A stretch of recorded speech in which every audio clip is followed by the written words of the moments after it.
દર્શક મિત્રોનું સ્વાગત છે.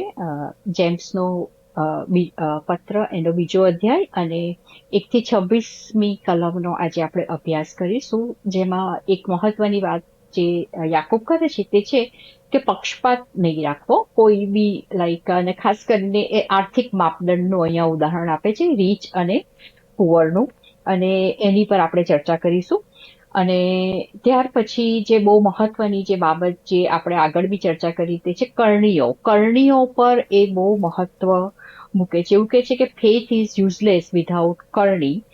અને બે પ્રકારના ફેથને વર્ણવે છે, જેને આપણે અંગ્રેજીમાં લિવિંગ ફેથ અને ડેડ ફેથ તરીકે ઓળખે. જીવંત વિશ્વાસ અને મર્ત્ય વિશ્વાસ અને જીવંત વિશ્વાસ વચ્ચે શું છે એની પણ આપણે ચર્ચા કરીશું. અને બીજી ચર્ચા જે કરીશું તે યાકૂબ અહીંયા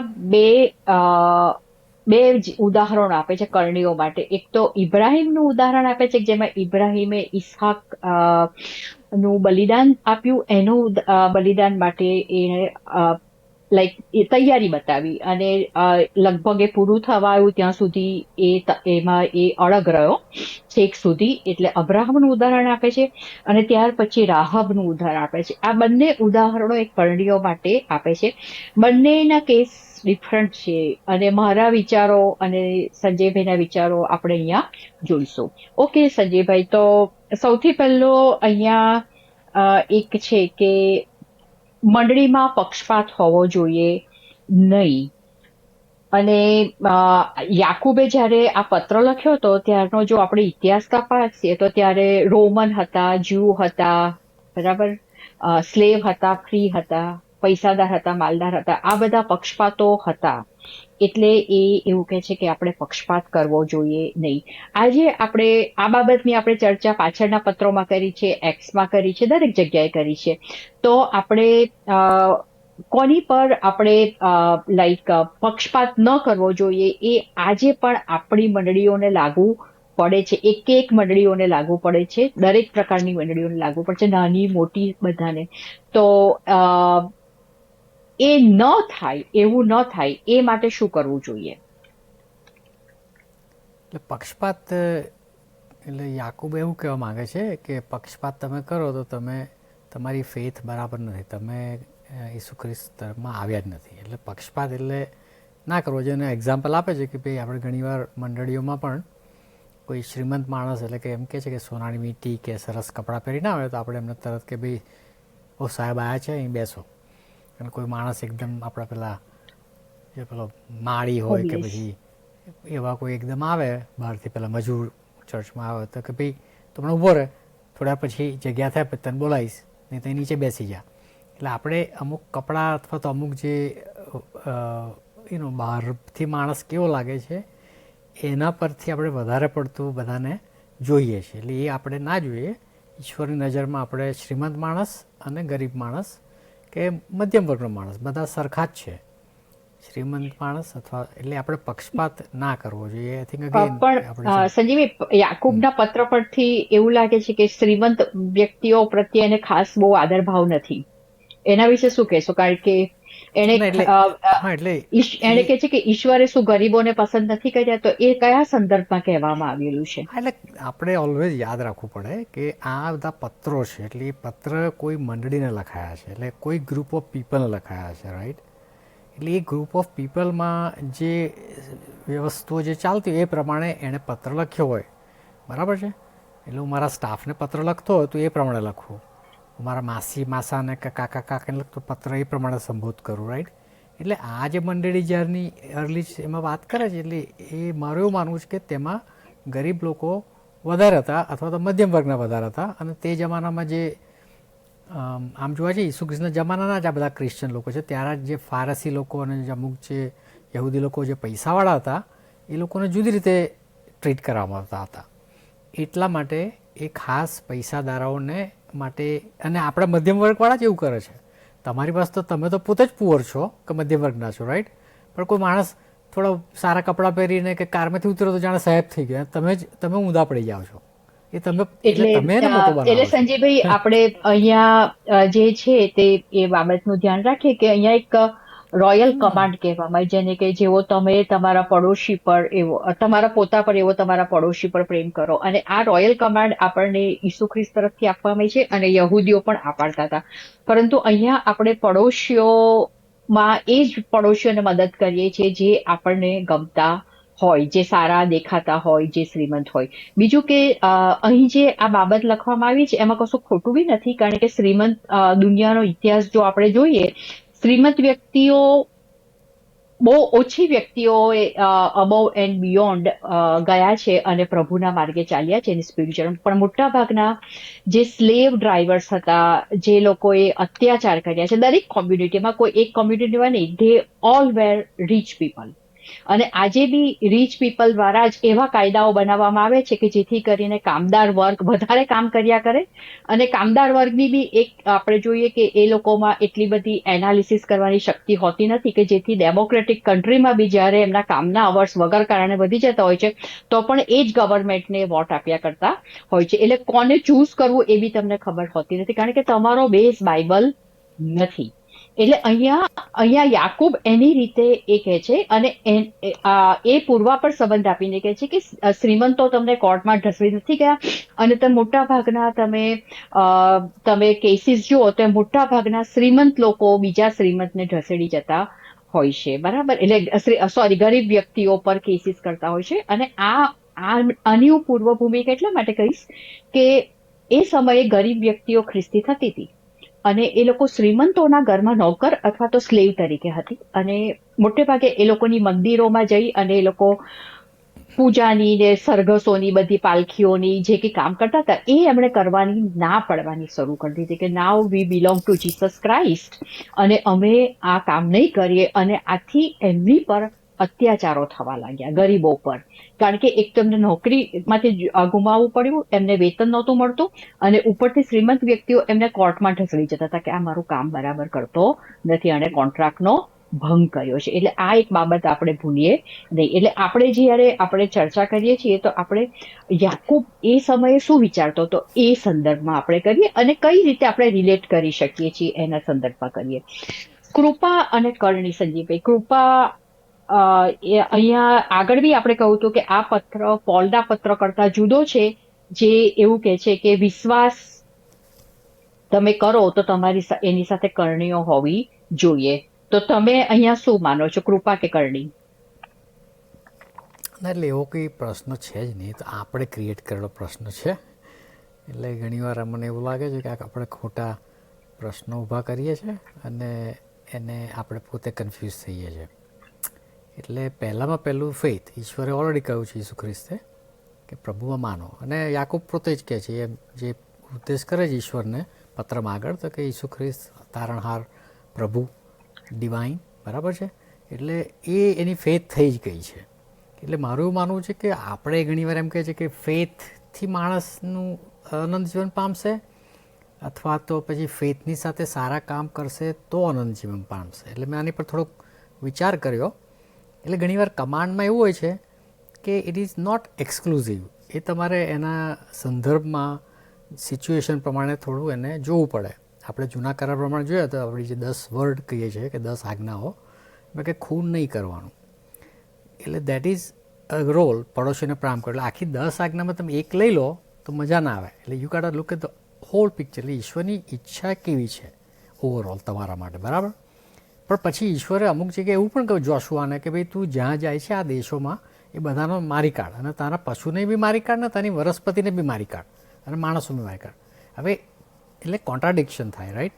એટલે આવું થાય આપણે થાય કે ભાઈ ઈશ્વર શું માંગે છે, પણ એટલે આપણે આખો સંદર્ભ જોવો પડે. એટલે ઈશ્વર દયાળુ છે, ઈશ્વર પ્રેમાળ છે અને ઈશ્વર તમારી પ્રત્યે પ્રેમ રાખે છે. એટલે પહેલાં તમે એ ઈશ્વરને ચાહો, માનો અને એમાં પાસે આવો. અને પછી આ જે આપણે કહીએ છીએ ગ્રેસ અથવા તો જે આપણે કહીએ છીએ પ્રીતિ અથવા દયા, એટલે ઘણીવાર મર્સી, ગ્રેસ અમુક વસ્તુ બધા વાપરીએ છીએ, પણ પહેલાં તમારે ફેથ એટલે જે વિશ્વાસ આપણો હોવો જોઈએ કે આપણા વિશ્વાસથી આપણે ઈશ્વર પાસે આવો, રાઈટ. તમારે પછી વિશ્વાસથી આવે પછી તમે કશું ના કરો તો પણ ચાલશે. મારું ખાલી એટલું કહેવું છે કે એ પણ સરખો છે. અને કોઈ માણસ ફેથમાં આવે ને એને સારા કામ કરવા છે તો એ સારા કામ કરે છે અને વિશ્વાસ છે એટલે એ સારો નથી થઈ જતો, એ વધારે નથી પેલા બીજો માણસ કે જે ખાલી વિશ્વાસથી ચાલે છે, રોજ સવારે ચર્ચમાં જાય છે અથવા પ્રાર્થના કરે છે, બાઇબલ વાંચે છે, એ જે બી એ બંને સરખા છે. એટલે આપણે આની કમ્પેરિઝન ના કરીએ, કે આ એવું મને ઘણી વાર લાગે છે કે પત્રોમાં બધી કમ્પેરિઝન, કે એ બધા પત્રો બધા ગ્રુપ પ્રમાણે લખાયેલા છે. હવે એ ગ્રુપમાં કોણ હતા સભ્યો તમને નથી ખબર, ના મને ખબર છે, ને કોઈને ખબર છે. અને આપણે પછી એમ કહીએ કે ભાઈ આમાં સૌથી વધારે કોણ ઇમ્પોર્ટન્ટ છે, સૌથી વધારેમાં કોણ ઇમ્પોર્ટન્ટ છે, એટલે એમાં આપણે ખોવાઈ જઈએ છીએ. એમાં ખોવાવાની જરૂર નથી. મારી દ્રષ્ટિએ તમને જો વિશ્વાસમાં રહેવું હોય અને એ પ્રમાણે તો તમે એમાં વિશ્વાસમાં જ રહો, તમારે બીજું કશું. પણ વિશ્વાસમાં રહો તો તમારું વ્યક્તિત્વ બદલાશે. તમારું વ્યક્તિત્વ નથી સેમ રહેવાનું. ભલે તમે કશું નહીં કરો તોય તમારા વ્યક્તિત્વમાં તફાવત આવશે જ, જે કે તમારામાં ઈશ્વર છે. હવે જો ઈશ્વર છે ને તમારા વ્યક્તિત્વમાં જો તફાવત ના આવતો હોય તો કદાચ ઈશ્વર હજી આવ્યા નથી તમારામાં, ભલે એમાં કારણી કરો કે ના કરો. અને સેમ વે માણસ ભલે ફેથ કરે અને સારા કામ કરે, એનો વિશ્વાસ હજી ડગુમગુ હોઈ શકે છે. એટલે આપણે ઘણીવાર એની કમ્પેર ના કરીએ. મારી દ્રષ્ટિએ એવું માનું છું કે મને એવું લાગે છે, તમારી વાત મને સાચી એવું લાગે છે, છે મને ના એટલે મારું કહી દઉં, જો મને એવું લાગે છે કે મને ફેથ અને I like to do sum things also, એટલે મારી પ્રમાણે હું કરું. પણ હું એમ નથી કહેતો હું સારો છું કે ભાઈ સ્મિતાબેન ખાલી ફેથ લઈને બેસી ગયા છે, રોજ સવાર સાંજ પ્રાર્થના કરીને બાઇબલ વાંચે છે એટલે હું એના કરતાં વધારે સારો જેવું નથી માનતો. અથવા તો સ્મિતાબેન એવું નથી માનવાનું કે હું વધારે સારો છું. આપણે બંને સરખા છે પ્રભુની નજરમાં. That's all. એટલે એ વાત તમારી બરાબર છે, પણ અહીંયા યાકૂબ એવું કહે છે કે મારા ભાઈઓ, જો કોઈ કહે કે મને વિશ્વાસ છે પણ જો તો કરણીઓ ન હોય તો તેથી શો લાભ છે. એટલે આપણે આ બાબતની ચર્ચા કરીએ છીએ. તમારો પોઈન્ટ હું ટોટલી સમજી ગઈ કે આ વિશ્વાસ મહત્વનો છે, બરાબર. પરંતુ યાકૂબ અહીંયા આપણને કરણીઓ પર આપણને ભાર મૂકે છે, અને આપણે જે ફેથ અથવા તો જે ઓર્ગેનાઇઝેશનના મેમ્બર છીએ એ પણ આપણને વિશ્વાસ ઉપર ભાર મૂકવાનું કહે છે, કારણ કે વિશ્વાસ કમ્સ ફર્સ્ટ. તમારો વિશ્વાસ છે તો આપોઆપ બીજું બધું થશે. પણ એટલું આપણે યાદ રાખીએ, કરણીઓથી તારણ નથી. That is so true. આપણે કરણીઓથી તારણ આપણને છે નહીં. કરણીઓ પાછળથી આવે છે તમારો વિશ્વાસ. જેમ સંજયભાઈ કહ્યું કે તમારો વિશ્વાસ હશે તો આપોઆપ કરણી થશે. જો વિશ્વાસ નહીં હોય તો કરણીઓનો કોઈ અર્થ નથી. તમારો વિશ્વાસ ડગુમગુ હોય અને તમે કરણીઓ કરતા હો તો then it is not okay, બરાબર. તમે એટલે અને બાઇબલ એની પર જ ઊભું છે, ગોસ્પેલ એની પર જ ઊભું છે. ફર્સ્ટ ઓફ ઓલ વિશ્વાસ. તમે વિશ્વાસ મૂક્યો છે, ફેથ છે, એટલે તમને કૃપા મળેલી છે. અને યાકૂબના પત્ર 12મી કલમમાં એ કહે છે કે મર્સી એટલે દયા અને પ્રીતિ ન્યાયથી ઉપર છે. એટલે ન્યાયથી ઉપર છે કે ખાલી ન્યાય કે કરણી જેથી નથી, એનાથી પ્રીતિ અને એ એનાથી ઉપર છે. એટલે આપણે ઘણીવાર એમાં થોડું ખોઈ જઈએ છીએ. પણ એટલે એનું બરાબર છે. એમને કોઈ ગ્રુપને કદાચ એ ગ્રુપને કદાચ લાઈક એડ્રેસ કરતા હોય અને એટલા માટે એમણે કદાચ કરણીઓ પર ભાર મૂક્યો હોય, એવું શક્ય બની શકે. પરંતુ અહીંયા એમણે જે 2 ઉદાહરણો આપ્યા છે, બરાબર, એની આપણે ચર્ચા કરીએ. એમણે જે ઉદાહરણ આપ્યું છે કે ઇબ્રાહીમે ઇસ્હાકને જ્યારે બલિ ચડાયો, બરાબર, એટલે બલિદાન માટે પહાડ ઉપર લઈ ગયા એ પર્વત ઉપર, ત્યારે ઈશ્વરે ઘેટું પૂરું પાડ્યું. અને પણ એણે પોતાનું શું કે અલ્ટિમેટ ટેસ્ટમાં એ પાસ થઈ ગયા, બરાબર, ઇબ્રાહીમ. અને that is why he called righteous. આ હું નથી કહેતી, આ યાકૂબ કહે છે, બરાબર. બીજું એમણે રાહાબનું ઉદાહરણ. આ બંને કેસીસ જુદા છે મારી દ્રષ્ટિએ, અને બીજા વિદ્વાનોની દ્રષ્ટિએ પણ જુદા છે. તમે એવું માનો છો કે એ કરણીને કારણે ઈશ્વરે એને ન્યાયી ઠેરવ્યો ઇબ્રાહીમને? પહેલો કિસ્સો લઈએ.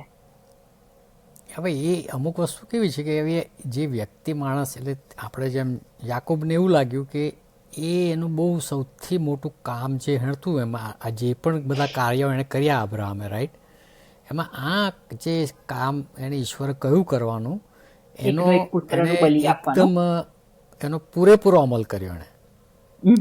એની પહેલાં તમે જોવા જાઓ તો અબ્રાહમ પૂરેપૂરો અમલ કર્યો નથી. એને કહું કે તું જા તો 9 વર્ષ સુધી ગોથા ખાધા આમ તેમ, પછી કે તું રાહ જો તો રાહ ના જો, દાસી સાથે સૂઈ ગયો, અને પછી એનો જન્મ થયો ને ઇસ્માલ થયો, બધી બબાલ અત્યારે જ ચાલે.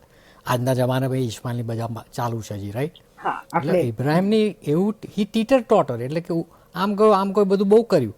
પણ આ એકમાં, એટલે મારી દ્રષ્ટિએ એવું લાગે યાકૂબે જોયું કે આ એક વસ્તુ એવી છે કે એમાં એ ડગમગ થયા વગર ગયો અને ખરેખર એનો એકનો એક પુત્રનું જો આવી રીતે કેવી રીતે તમે આના પોતાના પુત્રનો બલિ આપી શકો. એટલે એને એવું લાગ્યું, આપણને પણ એવું લાગે કે આ બધા જે એણે કામ કર્યામાં આ સૌથી વધારે મહત્વનું મોટું કહેવાય.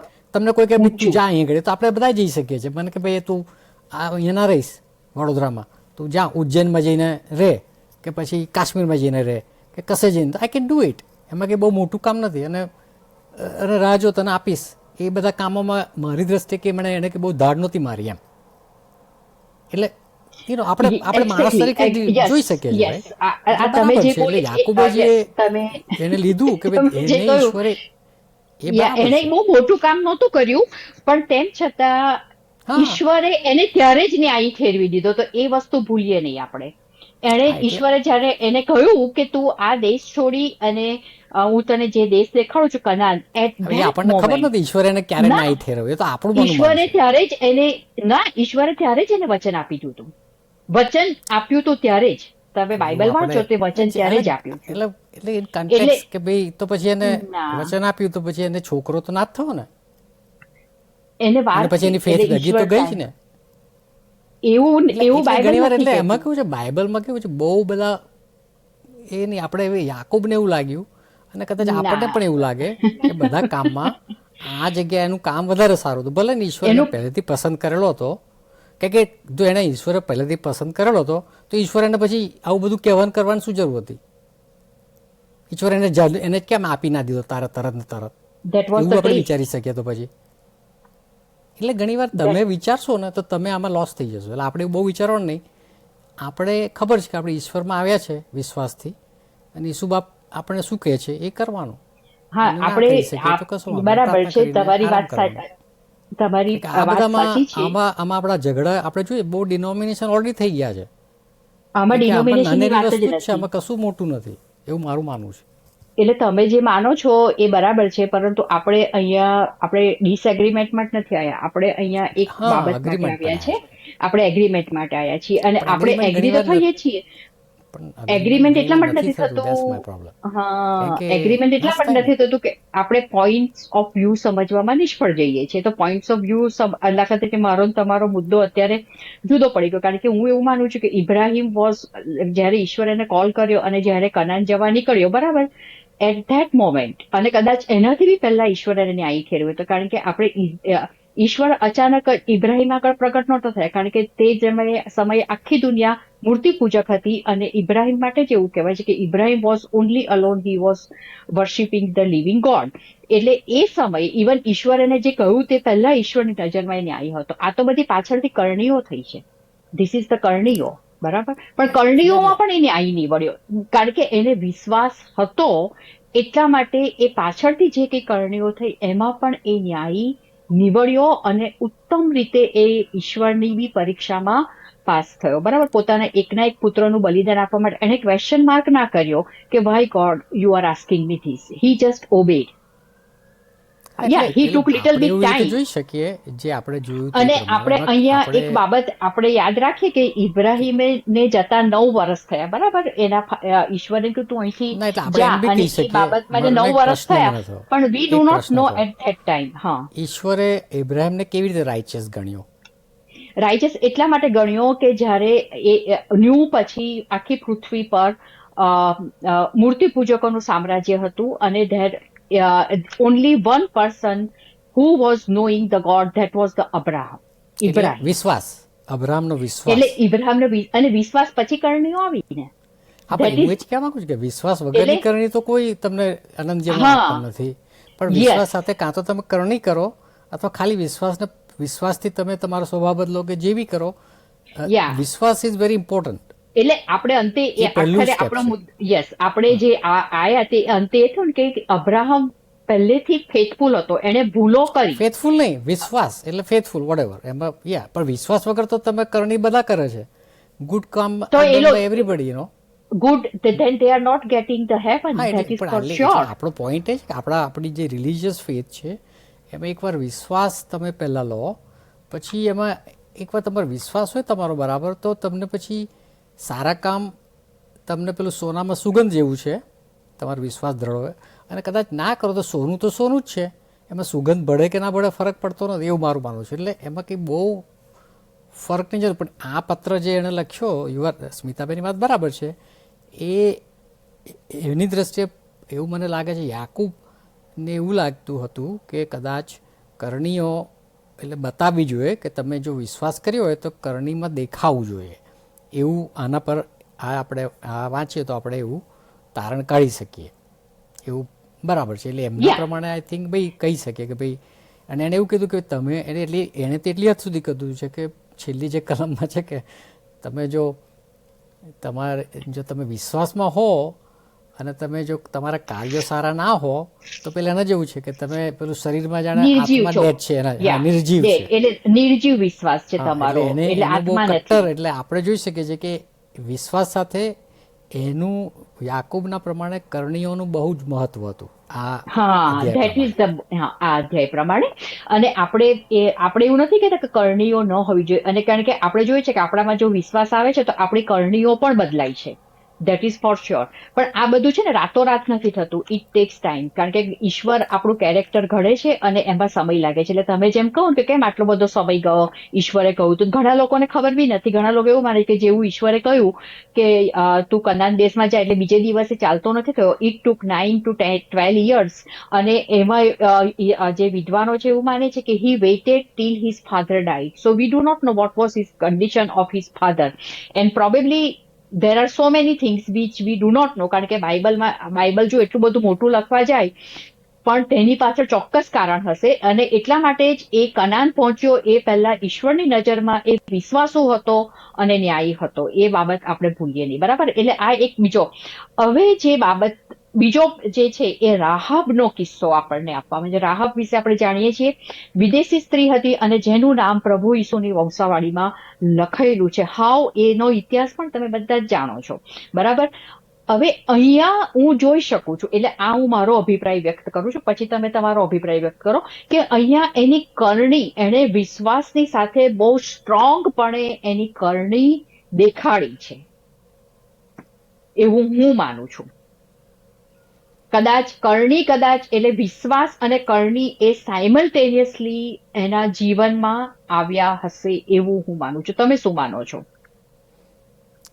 હા, બરાબર છે. એટલે રાઈટ, હું અગ્રી, હું સહમત થઉં છું કે રાહાબે વિશ્વાસ કર્યો અને વિશ્વાસ સાથે જે જરૂર હતું ઈશ્વરના મહિમા માટે એ કામ તરત જ એણે કર્યું.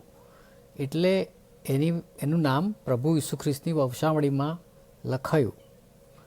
એટલે એ રીતે આપણે જોઈ શકીએ અને એનું એ રીતે એ પોતે પણ બચી શકી, જે પેલું પછી આખું એનું પેલું પણ એ પાછળથી બચી, પણ એ પહેલા એને પોતાનું ગળું એને મૂકી દીધું ને, પોતાનું, કારણ કે એને સ્પાઈસ ને બચાવ્યા, તો she saved herself from the wrath of the king.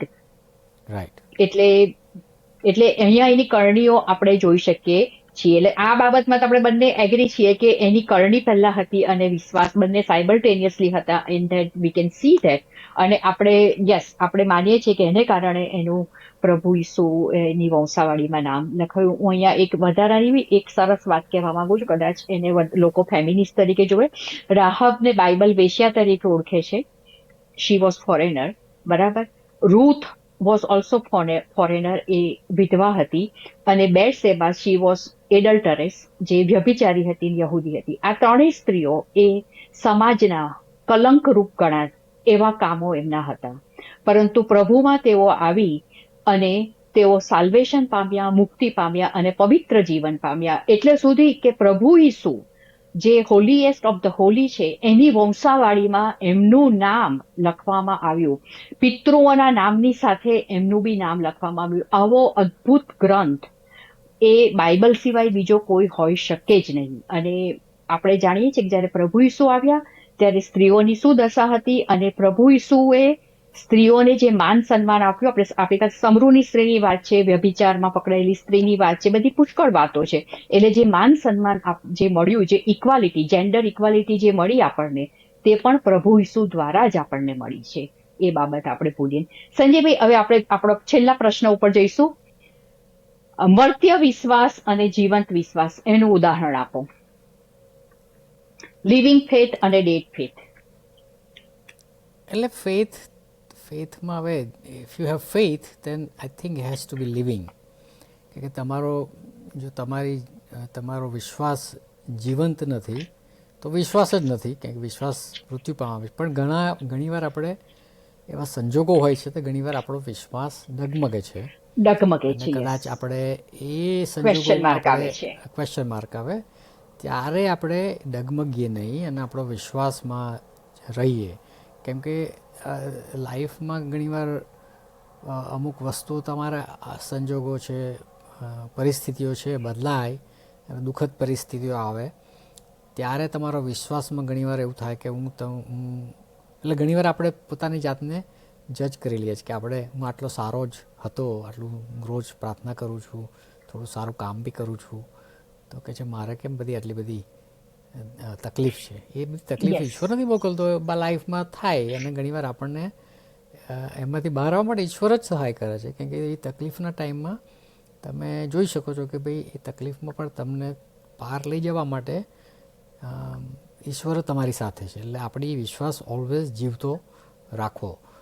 અને મર્ત્ય વિશ્વાસમાં એટલે વિશ્વાસ નથી, દેટ મીન્સ તમારો વિશ્વાસ ડેડ છે, મિનિંગ તમે વિશ્વાસુ જ નથી. અને વિશ્વાસુ નથી તો પછી તમે જગતમાં જે બધું ચાલે છે એમાં તમે એ પ્રમાણે પછી કરવાના છો, કારણ કે તમે એની સામે તમારી કોઈ શક્તિ નથી, કહી શકવાની. એટલે હું અહીંયા એવું કહીશ કે મર્ત્ય વિશ્વાસ પણ વિશ્વાસ છે, પરંતુ એ વિશ્વાસ મર્ત્ય એટલા માટે છે કે આપણે ઈશ્વર પ્રત્યે લુકવોર્મ થઈ ગયા છીએ. આપણે એ વિશ્વાસમાં આપણી જ્વાલા, આપણે જે હૃદયમાં આપણો વિશ્વાસ, આપણે દુઃખમાંથી પસાર થઈ રહ્યા છે, આપણે કોઈક પ્રકારના લોસમાંથી પસાર થઈ રહ્યા છે, એટલે એ વિશ્વાસ મર્ત્ય થઈ જાય છે અને આપણે કરણીઓ પણ નથી કરતા. ઈશ્વરે જે આપણને કહ્યું છે એ પ્રમાણે આપણે કશું એમાં કરતા નથી, એટલે એ મર્ત્ય વિશ્વાસ છે. પરંતુ અહીંયા એક બાબત આપણે યાદ રાખીએ કે જીવંત વિશ્વાસ હોય કે મર્ત્ય વિશ્વાસ હોય, steel it is a breathing in Christ. એટલે મર્ત્ય વિશ્વાસ બી ફરી સજીવન થઈ શકે છે એવું હું માનું છું. હા, બરાબર છે. એટલે તમે જે લુકવોર્મ, એટલે ઘણીવાર એવું મારું માનવું છે કે ઘણીવાર, એટલે મેં જે ઉદાહરણ આપ્યું કે ઘણી માણસો દુઃખમાં હોય ને ત્યારે ઈશ્વર પાસે વધારે આવે છે, ત્યારે ઘણીવાર નથી આવતા. આજે મર્ત્ય વિશ્વાસ ક્યારે હોય છે કે તમે બધું ખુશનુમા બધું ચાલતું હોય, રોજ તમારે સરસ પગાર આવતો હોય, છોકરા સરસ ભણતા હોય, કારો એક બે હોય, બિલો બધા ભરી ગયા હોય, બેંકમાં બેલેન્સ હોય, ત્યારે મર્ત્ય વિશ્વાસ થઈ જાય છે કે બધું જ હોય, લોકો સાહેબ કરીને ફરતા હોય, એટલે તારી જ મર્ત્ય વિશ્વાસ. કે તમે માદા પડો દુઃખમાં તારે ઈશ્વર બહુ યાદ આવે પહેલા તાર તો જીવન થઈ જાય ઈશ્વર તમારા. પણ એ જે ઈશ્વર એવું નથી થતું. ઘણીવાર માણસ પોતાની પ્રેમ, માતા પિતાને ગુમાવે, પત્નીને ગુમાવે, કે પતિને ગુમાવે, કે બાળકને ગુમાવે, ત્યારે એમનો વિશ્વાસ મર્ત્ય થઈ જાય છે. ઘણા બધા કારણો હોય છે. મર્ત્ય નથી થતો, ડિપ્રેશન હોય તો તમે દુઃખ થાય તો તમને ઈશ્વર પ્રત્યે, ઈશ્વરને બી તમે પ્રશ્નો કરતા થઈ જાઓ છો કે ઈશ્વર તું ક્યાં હતો આટલી બધી, અને ખરેખર એનો જવાબ આપણી પાસે નથી. એટલી બધી મુસીબતો આવે જરૂર છે. સ્મિતાબેન, તમે જે કીધું ને કે ઈશ્વર ક્યાં છે, તું આવ્યો કેમ નહીં, એ આપણે સાઉન્ડમાં જોઈ શકીએ છીએ. ગીતશાસ્ત્રમાં ડેવિડના જે લમેન્ટ છે, આપણાને લમેન્ટ કરવાનું કીધું છે ઈશ્વરે, કે તમે દુઃખમાં તમે દુઃખી થાવ મને કમ્પ્લેન બી કરો. ડેવિડના જે પેલા સામમાં બધા અમુક છે એના લમેન્ટેશન્સ, આખું ગીતશાસ્ત્ર એમને માટે હમણાં આપવામાં આવ્યું છે કે આપણને દુઃખ થાય. દાઉદ પોતે કેટલી તકલીફમાં હતો કે મારા 12,000 માણસો મને શોધે છે, મને મારવા પાછળ પડ્યા છે. એટલે આપણને લમેન્ટ કરવાનું કીધું છે ઈશ્વર કે તમે કહો મને કે તમને તકલીફ શું છે, હું તમારી પાસે જ છું. એટલે એમાં વાંધો નથી. Is a dangerous thing.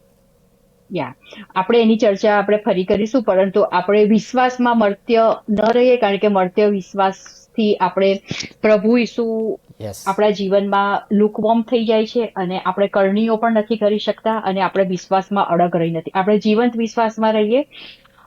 ફરી આપણે નેક્સ્ટ વીક આપણે મળીએ. ત્યાં સુધી ઈશ્વર તમને સંભાળે, રક્ષણ કરે એવી ઈશ્વરને પ્રાર્થના. Please like, share and subscribe this channel. Any questions please contact us. અમારો ઈમેલ છે, કોન્ટેક્ટ એડ્રેસથી તમે અને પ્રશ્નો પણ પૂછી શકો છો. અમે એનો ચોક્કસ જવાબ આપીશું. Thank you for being with us. Thank you. God bless.